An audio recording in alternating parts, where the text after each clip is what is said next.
So this is the Harbor Freight cheapest welding cart that Harbor Freight sells. This is the second one that I purchased. The other one I have is about 7 years old. 61316 is the part number, and I just picked it up today with the Inside Track Club card special and saved $10, so it cost $30.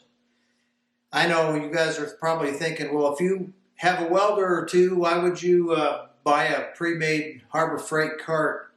There's no way I could build a cart like this for $30. And really, honestly, it's all I need. I don't need a big, massive, huge, heavy-duty welding cart. I've been real happy with the one that I bought 7 years ago. I think I even paid $35 for it. $30. Let me know what you guys think about the Harbor Freight Inside Track Club. At first I wasn't so sure that I was going to like it, but I've more than paid for my subscription, my annual subscription with the savings. This I saved $10, so I mean, it's got the wheels on the back, the casters. It's fairly wide on the wheel stance, nice and steady. Got a couple of chains for tying down the gas bottle.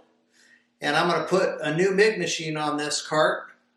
I'm accumulating more machines and not enough carts, so that's why I went and bought this.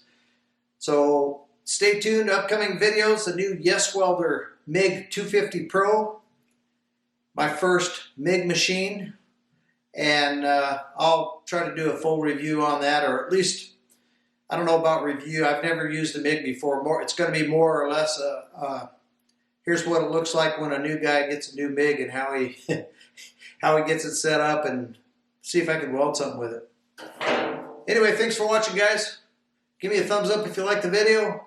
Don't forget to subscribe if you haven't already, and we'll see you on the next video.